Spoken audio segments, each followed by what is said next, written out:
প্ৰতিৰোধৰ ব্যৱস্থা গ্ৰহণ কৰিব? হয়, আমাৰ এইকেইদিন নেৰানেপেৰাকৈ বৰষুণ হৈ আছে আৰু বৰষুণৰ ফলত কিছু জাগাত জলমগ্ন হৈছে।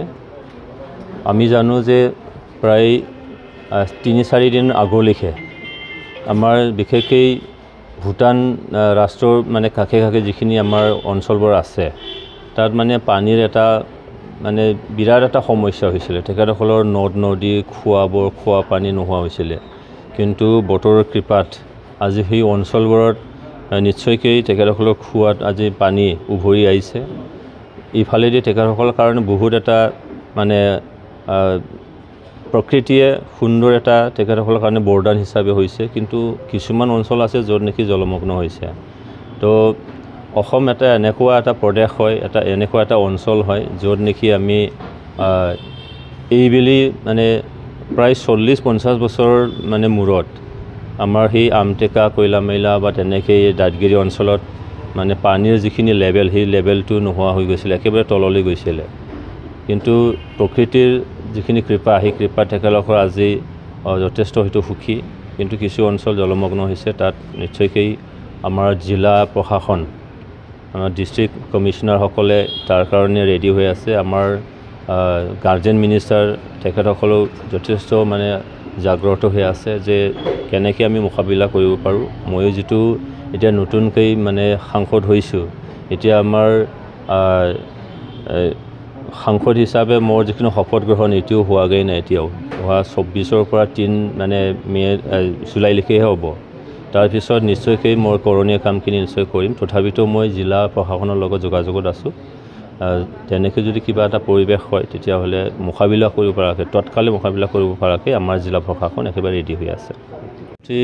ডাঙৰীয়াক তেখেতৰ 3য় কাৰ্যকালৰ কাৰণে মই মোৰ ফালৰ পৰা আন্তৰিক শুভেচ্ছাৰ লগতে অভিনন্দন জ্ঞাপন কৰিছোঁ। হয়, তেখেতে প্ৰধানমন্ত্ৰী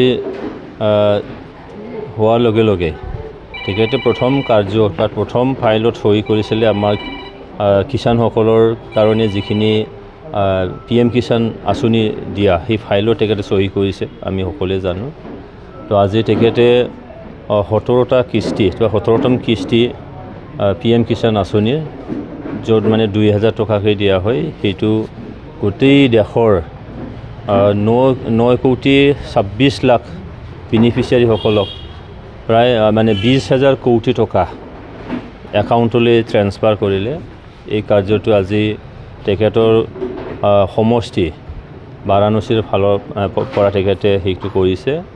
তো ইয়াত মই দেশৰ কোটি কোটি আমাৰ কৃষকসকলৰ হৈ তেখেতৰ প্ৰতি মই আন্তৰিক শুভেচ্ছাৰ লগতে অভিনন্দন আৰু ধন্যবাদ জ্ঞাপন কৰিছোঁ।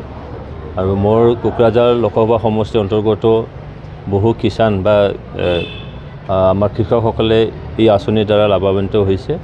মই আশা ৰাখিছোঁ যিখিনি আজি কিষাণ PM কিষাণ আঁচনি আমি পাই আছোঁ কৃষকসকলে, তেখেতসকলে যাতে সৎ ব্যৱহাৰ কৰে। কাৰণ এতিয়া ধান ৰুবৰ সময়, এইটো সময়ত তেখেতসকলৰ ঔষধ পাতিৰ পৰা আৰম্ভ কৰি যিখিনি লাগতিয়াল বস্তুবোৰ আছে সেইটো যাতে তেখেতক ক্ৰয় কৰি আহি থকা সময়ৰ কাৰণে সুন্দৰ এটা পৰিৱেশত খেতিটো কৰিব পাৰে, তাৰ বাবে মই তেখেতসকলৰ প্ৰতি অনুৰোধ জনাইছোঁ। মন্ত্ৰী মহোদয় যিটো 17তম কিস্তি প্ৰদান কৰিলে, এই কিস্তিত আমাৰ 62,436 জন কৃষকে লাভান্বিত হৈছে। আৰু আমি আগন্তুক দিনত আৰু অধিক কৃষকসকলক এই সুবিধা দিব পাৰিম বুলি আমি আশা কৰিছোঁ। আজি আমি এই প্ৰধানমন্ত্ৰী মহোদয়ৰ যিটো ৱেবকাষ্টিঙৰ আগতে আমি 2টা প্ৰশিক্ষণ ৰাখিছিলোঁ।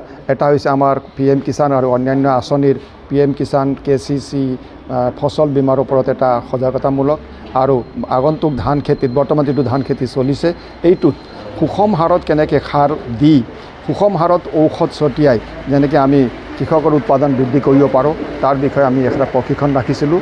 আজি আমি কৃষকসকলৰ উপস্থিতিয়ে আমাক এই বতৰাখিনি দিয়াটো আমাক সহায় কৰিছে, তাৰ কাৰণে আমি আনন্দিত হৈছোঁ।